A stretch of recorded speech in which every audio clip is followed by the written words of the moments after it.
दोस्तों, रोमिला अपनी बेटी सलोनी के साथ लखनऊ के इंदिरा नगर मोहल्ले में रहती थी।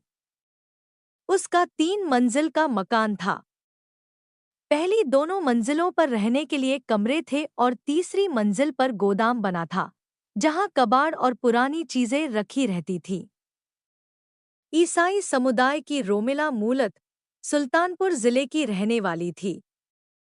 उसने जॉन स्विंग से प्रेम विवाह किया था।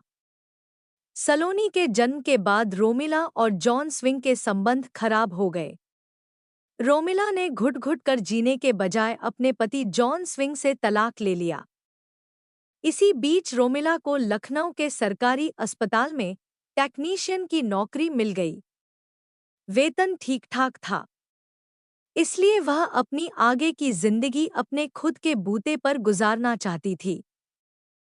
स्विंग से प्यार, शादी और फिर तलाक ने रोमिला की जिंदगी को बहुत बोझिल बना दिया था।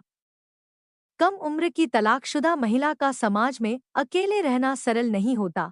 इस बात को ध्यान में रखते हुए रोमिला ने अपने को धर्म कर्म की बंदिशों में उलझा लिया। समय गुजर रहा था, बेटी बड़ी हो रही थी। रोमिला अपनी बेटी को पढ़ा लिखा कर बड़ा बनाना चाहती थी, क्योंकि अब उसका भविष्य वही थी। सलोनी कॉन्वेंट स्कूल में पढ़ती थी, पढ़ने में होशियार।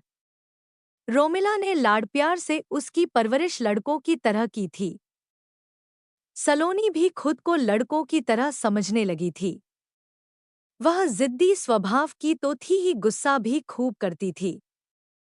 जन्म के समय ही कुछ परेशानियों के कारण सलोनी के शरीर के दाएं हिस्से में पैरालिसिस का अटैक पड़ा था, लेकिन उम्र बढ़ने के साथ उसका असर करीब-करीब खत्म हो गया था। मम्मी, मैं जानता हूँ कि आपको मेरी एक बात बुरी लग सकती है। वो यह कि सुमन आंटी जो आपकी सहेली हैं, उनका यहाँ आना मुझे अच्छा नहीं लगता, और तो और मेरे दोस्त तक कहते हैं कि वह पूरी तरह से गुंडी लगती है। बेटे यशराज की यह बात सुनकर माँ दीपा उसे देखती ही रह गई। दीपा बेटे को समझाते हुए बोली, बेटा, सुमन आंटी अपने गांव की प्रधान है।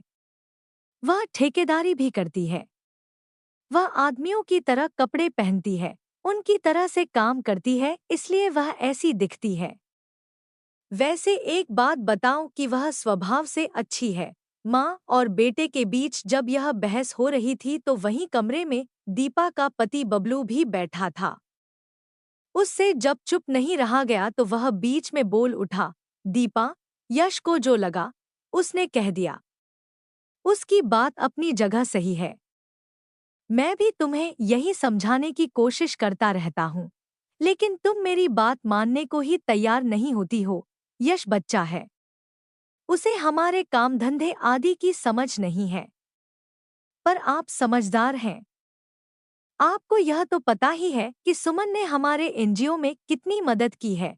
दीपा ने पति को समझाने की कोशिश करते हुए कहा। मदद की है तो क्या हुआ? क्या वह अपना हिस्सा नहीं लेती है? और 8 महीने पहले उसने हमसे जो 3.5 लाख रुपए लिए थे,